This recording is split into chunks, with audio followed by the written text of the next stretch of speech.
বন্ধুরা, হাই। আজ আমি চলে গেলাম বরের সাথে সিনেমা দেখতে।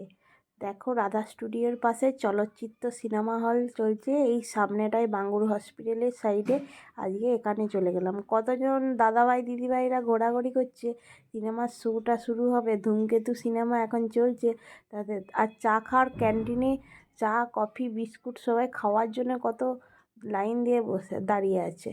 তারপর সামনেটাও একটু আমার বরমশাই বসে বসে হাই তুলছে, দেখা যাচ্ছে। ও বসে আছে সিনেমা দেখার জন্য, ওয়েট করছে। আমি এখন যেয়ে পৌঁছাতে পারিনি। হাজব্যান্ডকে বললাম ভিডিওটা করো, ভিডিওটা তো বন্ধুদেরকে শেয়ার করতে হবে। ওরা সবাই সময় চায়, অনেকে কমেন্ট করে লেখে দিদিভাই তুমি ভিডিও কেন দিচ্ছ না, তাই তোমাদেরকে ভিডিও দেখার অনুরোধ রইল। সিনেমা হলটা কতটা বড় দেখো, অনেক বড় রাধা স্টুডিও। আর এইখানে এই যে একটা লাভ চিহ্নটা আছে না, এটা আমার খুব সুন্দর লাগে। আমি এখানে যে কয়েকবার ছবি তুলেছি, সেলফি নিয়েছি বরের সাথে, বেশ কয়েকবার গেছি। আর সিনেমা চলছে পুতুল নাচের ইতিহাস কথা, এইটাও দেখতে গেলাম।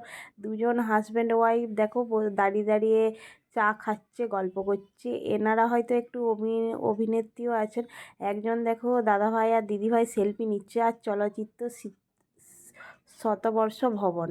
আর সাইডে একটা বিশাল লম্বা বাড়ি আছে। আর এই বাড়িটাও অনেক উঁচু সিনেমা হলের থেকেও। এইটাও না ভিডিওটা দেখলাম।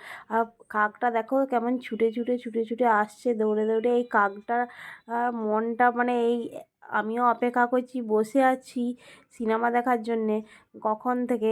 আমি বসে থাকলাম, ওয়েট করলাম। আমার বর ওইধার দিকে ওয়েট করছে, আমি এধার দিকে। আমি একটু ঘোরাঘুরি করে হলটা দেখছি চারপাশটা। বরের সাথে চলে গেলাম তারপরে একটা সেলফি নিতে, সেই ভিডিওটাও তোমাদের সাথে দিয়ে দিলাম।